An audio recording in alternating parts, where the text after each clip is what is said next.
I'm Lorelei Day with the City of San Angelo. Today we're here with Teresa James, City Attorney, and local youth pastor CJ Lucky to talk about the Mayor's Task Force in San Angelo.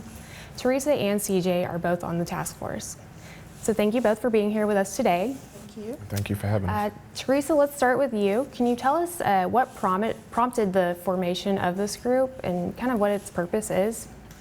This group was the idea of the mayor, and it was prompted by a lot of the things that we were seeing in the national news back in the late summer that were causing concerns within our community about the methods that police officers nationally interact with their communities. And you know, in the past we've had these kind of groups come together revolving around specific incidents. And we don't have a specific incident this time, but the mayor did want to make sure that there is a dialogue that's occurring between the community and the police department, and that we are evaluating, you know, the policies, practices, and procedures of the department, as well as building relationships between the community and the police department. So she decided she wanted to do this task force. She put Billy DeWitt and Lucy Gonzalez as part of the task force and asked them to select members, and those were then selected, and we started our work. So talking about the members of the group, CJ, can you tell us how the members are selected? The mayor at a city council meeting put out a need for a task force, looking for people of diversity, not only in skin color, but diversity in heart as well. And that overflowed into our standard times. And we had many community members reach out and express interest in this task force. And the selection was done from there. And we have 13 task force members. We have 2 city council members. We have our awesome city attorney, a part of the task force. We have 2 pastors, a part of the task force, and it's just a wide variety of diverse individuals who care about the community. Is the group still looking for members? Absolutely. We are looking for an Hispanic male. We want to make sure that we have a diverse representation when it comes to our community, and a Hispanic male would definitely be a great and a needed voice on our task force. So we're definitely looking for another member. Now, is this an official city group where council members can make these appointments?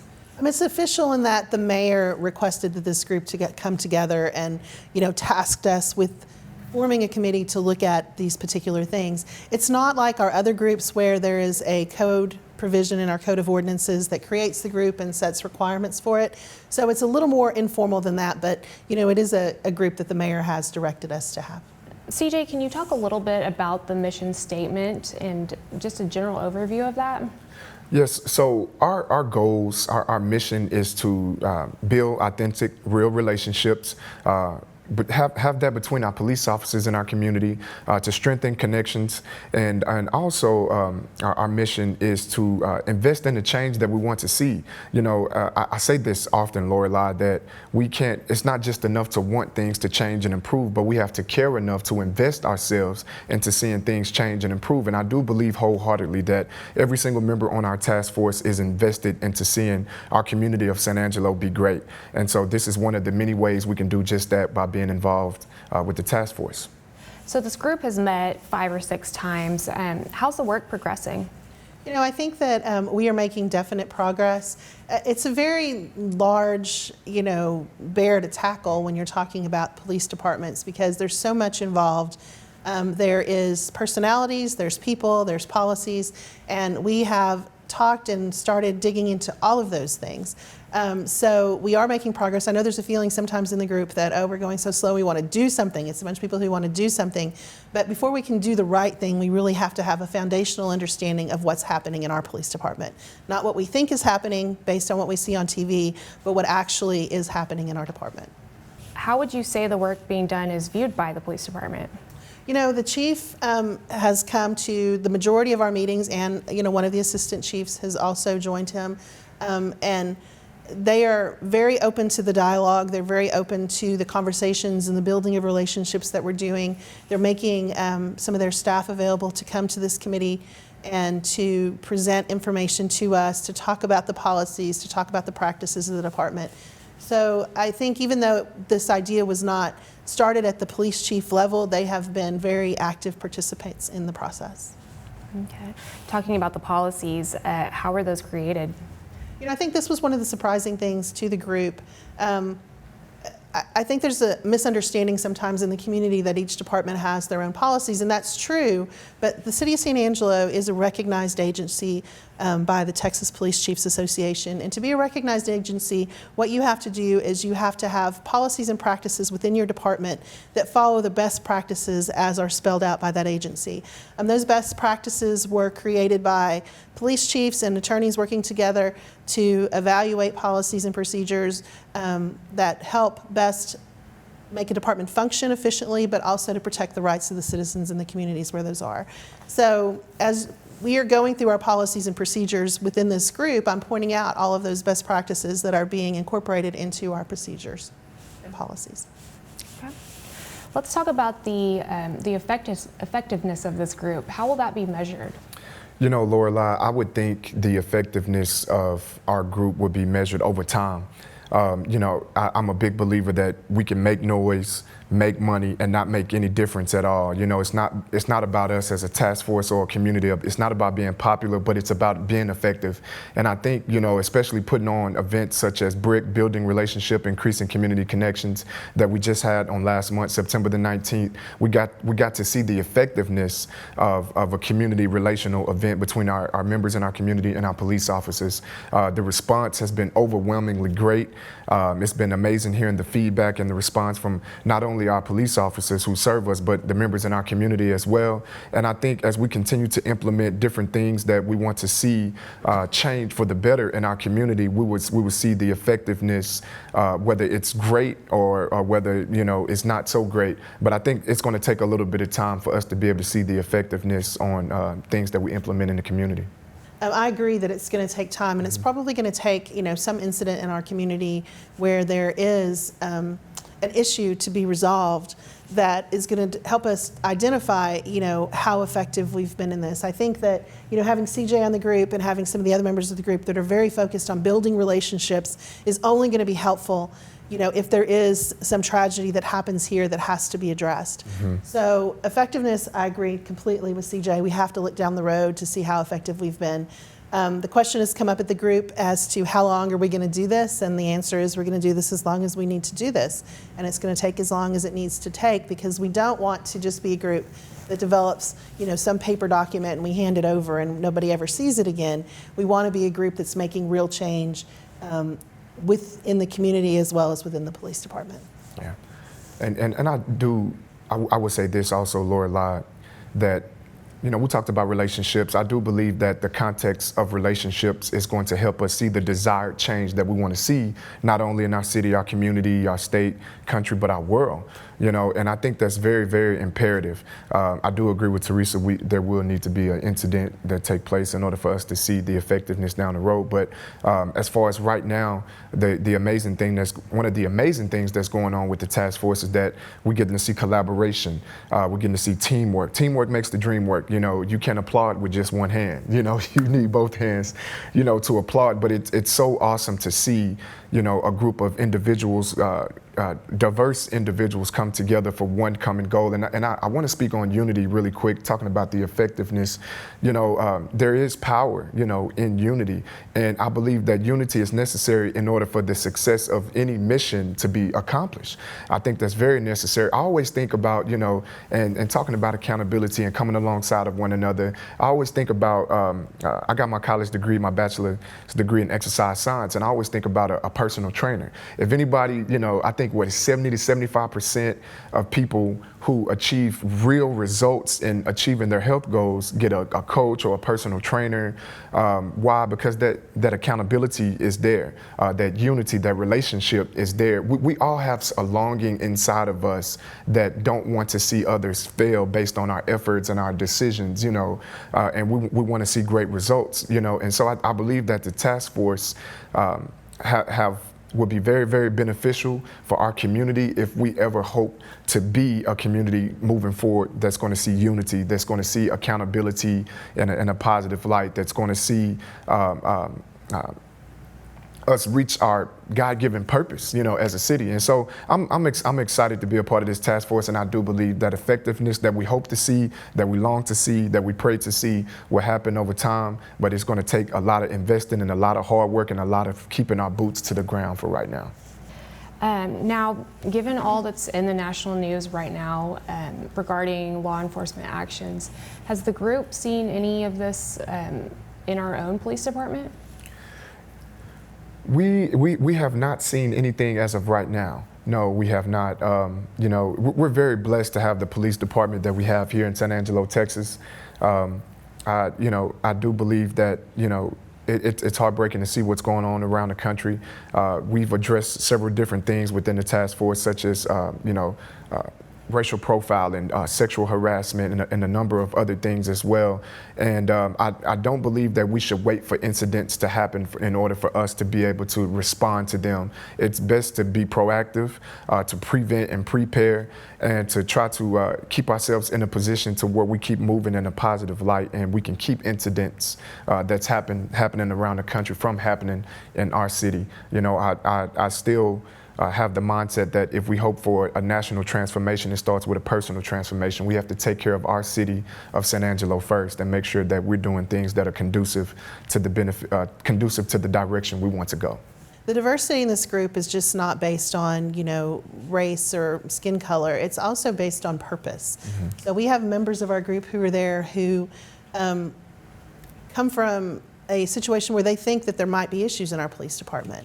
And so their eyes are on what's happening. We have people there who are there for very personal reasons, that they've had some sort of, you know, interaction, or a family member or a friend has had an interaction with police officers someplace else, and they want to understand that better.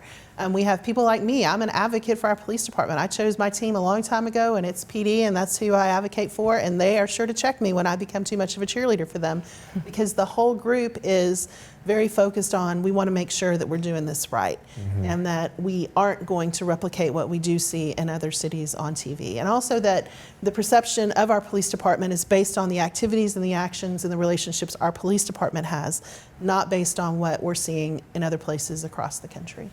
Well, I think it's probably important to talk about what you've learned from being in this group. Do you have any comments on that? Yeah, one of the many things I've learned is that we could come together for one common goal. I absolutely love, you know, the ideas that are brought to the table. We have, I mean, so many great, amazing, and intelligent individuals within the task force, and I love hearing their perspective. And but I know that we can all come together for one common goal, and every single member within the task force group loves the city of San Angelo.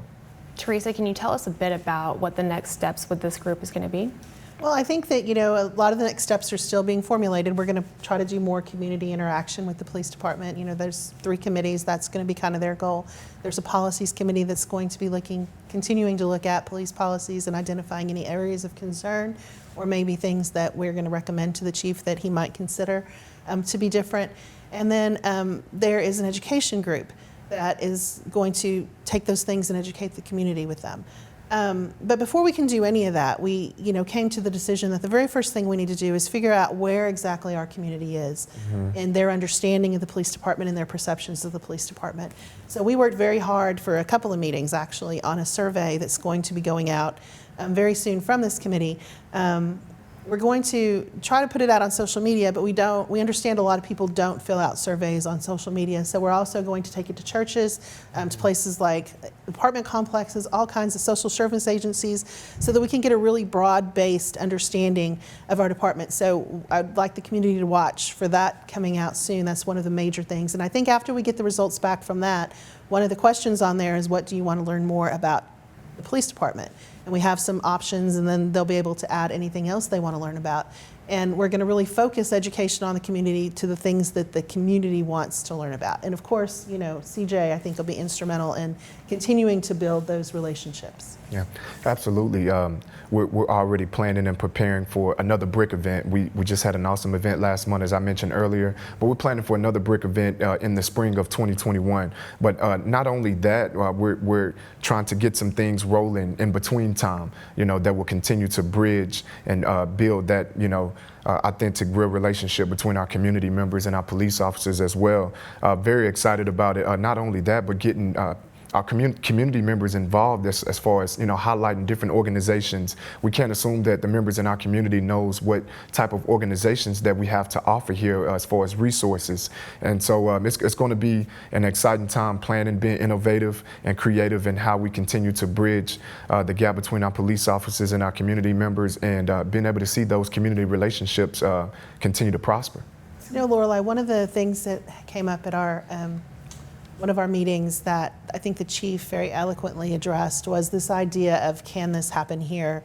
And I think the police department and police administration and my office and all of us work really hard to prevent the kinds of tragedies that we see around our country from happening here. We make sure whenever those things happen and we see them on the news, we take a step back and we look at what happened there and can that happen here?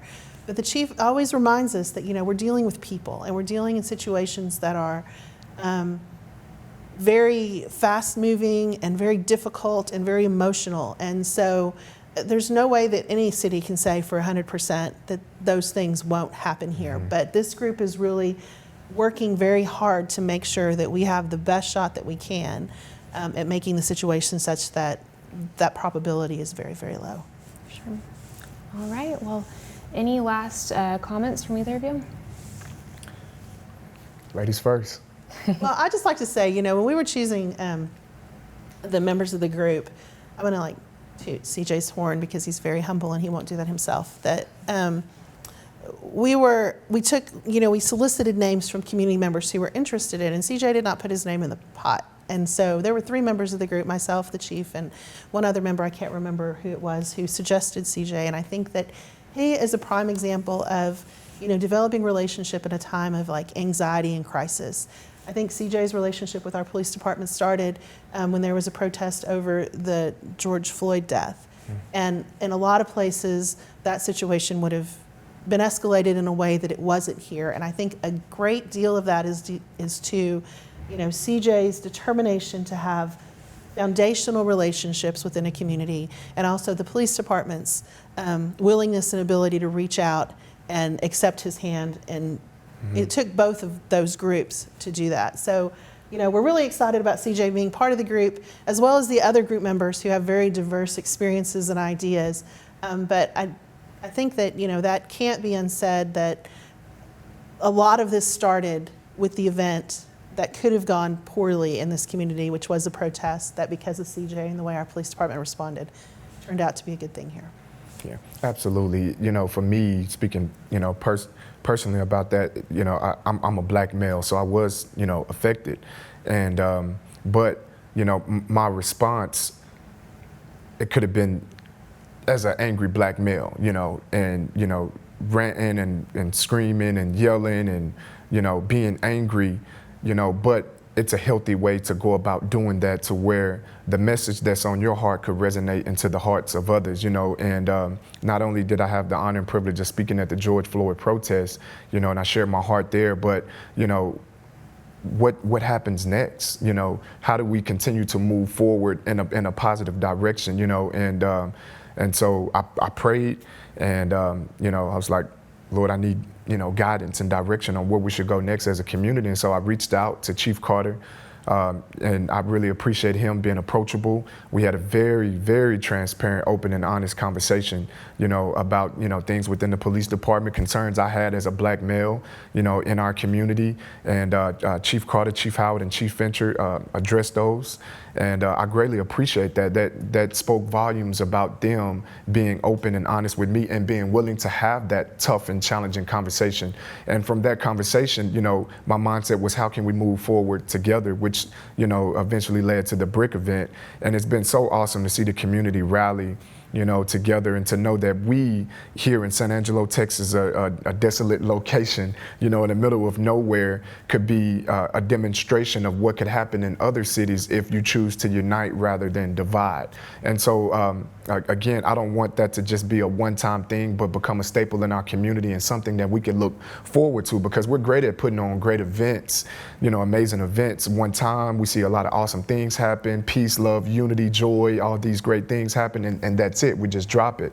But there's still more work to do, and there's still obstacles we have to overcome together. But I never look at obstacles as as things that are going to stop us, but obstacles are going to strengthen us as a community.